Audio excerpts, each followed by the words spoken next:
हाँ जी, good morning students. बेटा today we are going to start chapter number 2 of civics. The name of the chapter is federalism. Federalism जो है it's a system of government. समझ लेते हैं पहले कि फेडरलिज्म होता क्या है। Federalism is a system of government in which the power is divided between central authority and various constituent units of the country. तो फेडरलिज्म गवर्नमेंट का वो सिस्टम है जिसमें जो गवर्नमेंट की पावर है उसको डिवाइड कर दिया जाता है। एक तो होती है सेंट्रल गवर्नमेंट, यूनियन गवर्नमेंट, जिसके पास की नेशनल इंपॉर्टेंस के इश्यूज होते हैं, उनके ऊपर वो कानून बना सकती है, पॉलिसी बना सकती है।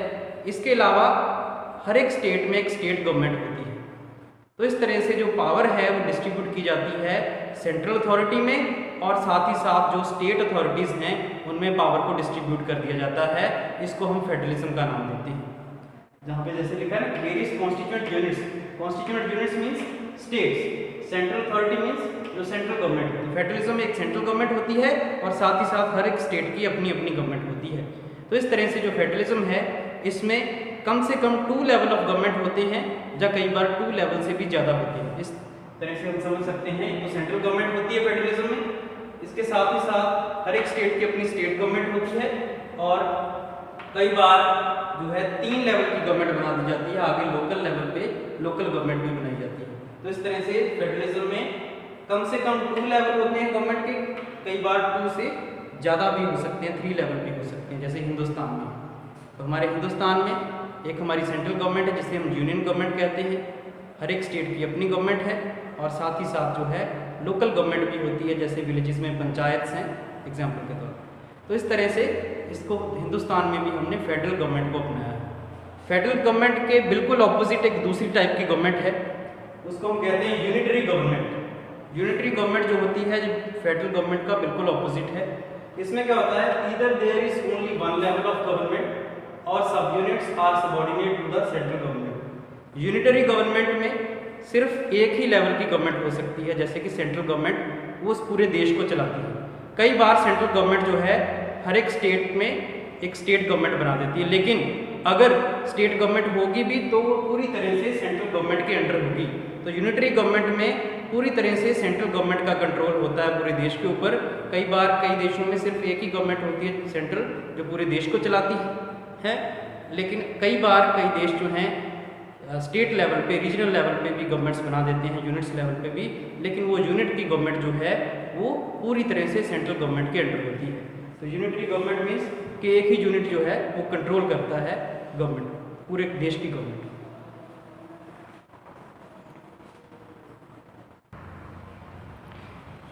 जैसे बेटा आपके बुक में एक एग्जाम्पल दी गई है बिल्कुल इंट्रोडक्शन में, उस एग्जाम्पल ਦੇ ਕੀ ਹੈ कि फेडरलिज्म की एग्जाम्पल है वो बेल्जियम दिखाई गई है।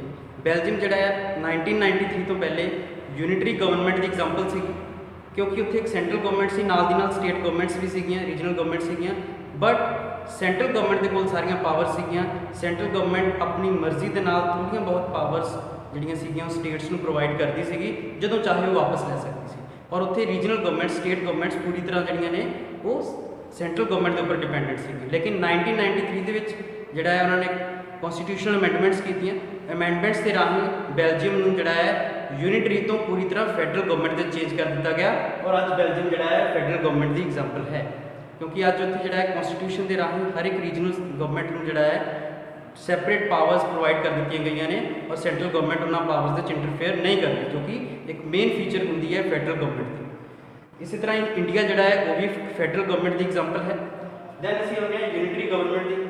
यूनिटरी गवर्नमेंट के जिवें असीं देखा कि एक ही लैवल की गवर्नमेंट होती है बेसिकली जनरली, और वही पूरे कंट्री को कंट्रोल करके रखती है। फॉर एग्जाम्पल इंग्लैंड जोड़ा है यूनिटरी गवर्नमेंट की एग्जाम्पल के तौर पर रखा जा सकता है।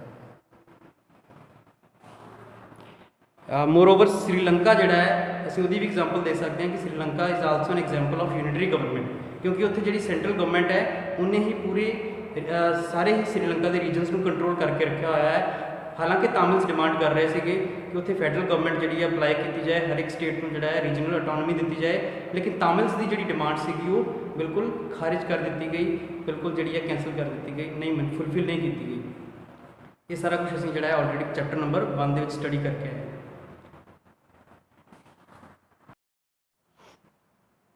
हाँ जी स्टूडेंट्स, फीचर्स ऑफ फेडरलिज्म पढ़ांगे। जो फेडरलिज्म है, जो फेडरल गवर्नमेंट है, ये फीचर्स की ने, की विशेषताएं ने, उसी देखते हैं वन बाय वन। फर्स्ट है 2 और मोर लैवल्स ऑफ गवर्नमेंट।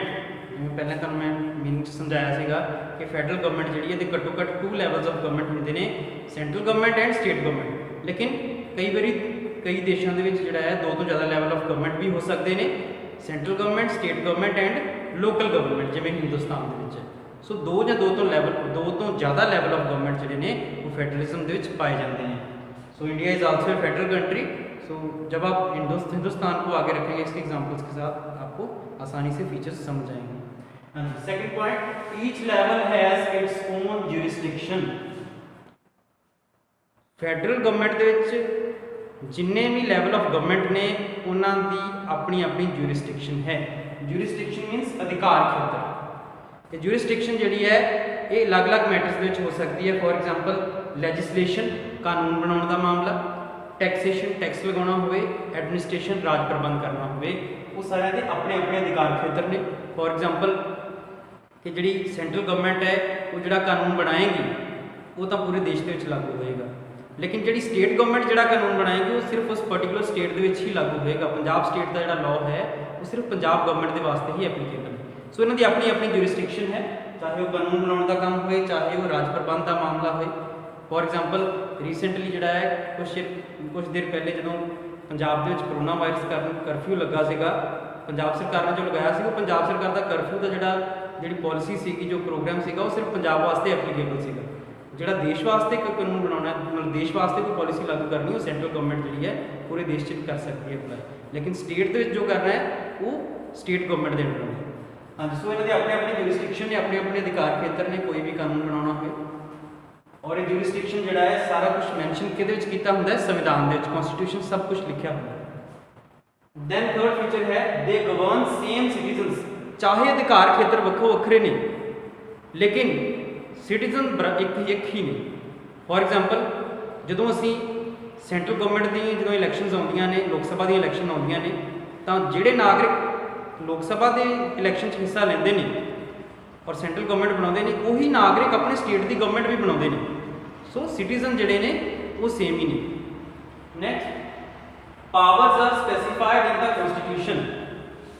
हुण देखो सेंट्रल गवर्नमेंट और स्टेट गवर्नमेंट को जिहड़ियां पावर्स मिलियां हुई ने, जिन्होंने किस अलग अलग लिस्ट में देखते हैं हिंदुस्तान के एग्जाम्पल के तौर के ऊपर। यूनियन लिस्ट है जिहदे उपर कि सेंट्रल गवर्नमेंट कानून बनाती है, स्टेट लिस्ट है जिहदे उपर कि सिर्फ स्टेट पर्टिकुलर स्टेट ही कानून बनाती है। दैन साडे कोल कॉन्करेंट लिस्ट है जिहदे उपर सेंटर और स्टेट दोनों ही कानून बना सकते हैं। दैन साडे कोल रेजिड्यूरी पावर्स ने जो कि सेंट्रल गवर्नमेंट के कोल ने। सो ये सारियां जिहड़ियां पावर्स ने ये संविधान दे विच लिखियां हुई ने कि किहड़ी गवर्नमेंट जिहड़ी है वो किहड़ियां पावर्स का इस्तेमाल करेगी, किहड़ियां पावर्स उन्हां कोल होणगीआं कानून बनाउण दी। सो ये सारा कुछ काहदे च दित्ता होया है, संविधान दे विच दित्ता होया होना जरूरी है कि फेडरलिज्म दी फीचर है।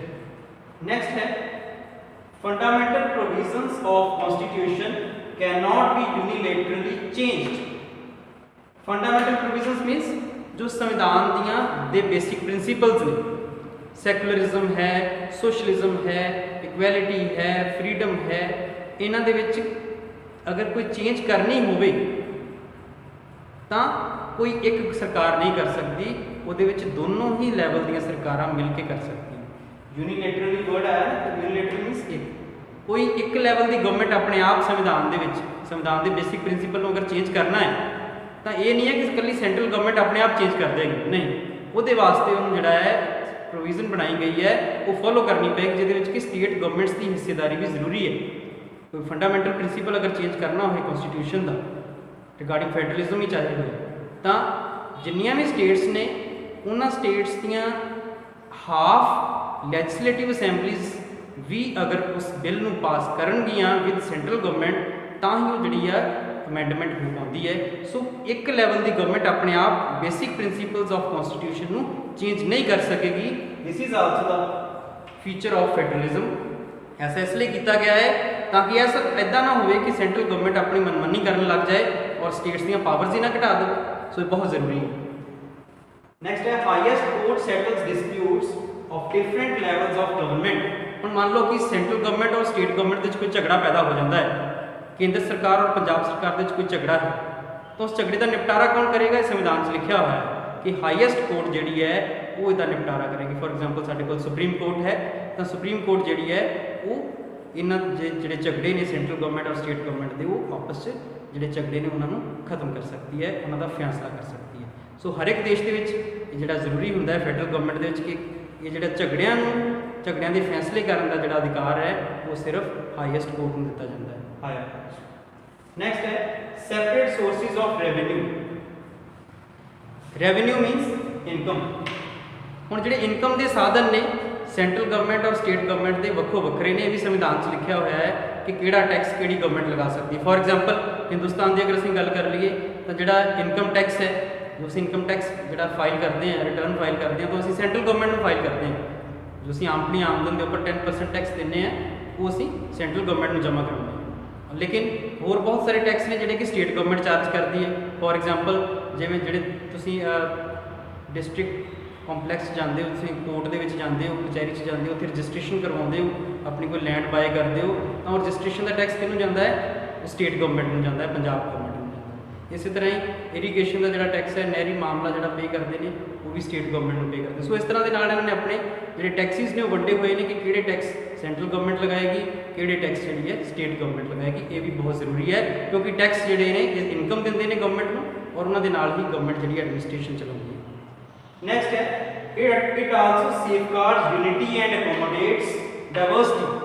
सो सब तो अहम फीचर है last but not the least ये ड्यूअल ऑब्जेक्टिव ने, दो ऑब्जेक्टिव ने, दो उद्देश ने फेडरलिज्म के। पहला उद्देश है इट सेफगार्ड्स यूनिटी, ये देश को यूनाइटेड रखती है, देश के वास्ते एकता पैदा करती है। और दूसरा है अकोमोडेट्स डाइवर्सिटी, लेकिन नाल दी नाल ही ये भी स्वीकार करती है कि असी वक्रियां वक्रियां स्टेट्स के लोग थोड़े डिफरेंट हैं एक दूसरे तो। किवें?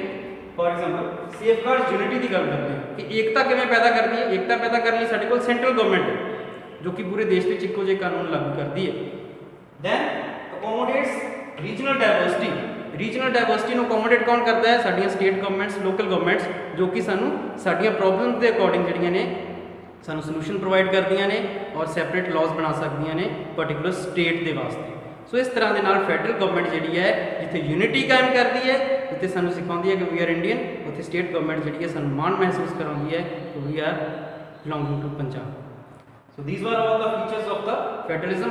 वेरी इंपॉर्टेंट क्वेश्चन है, रिसेंटली जिहड़ा है फेडरलिज्म के फीचर्स जिहड़े सीगे बोर्ड एग्जाम के आए सीगे। सो काफ़ी इंपॉर्टेंट क्वेश्चन है, you may also note down these points and it will be helpful for you for the examination purpose also.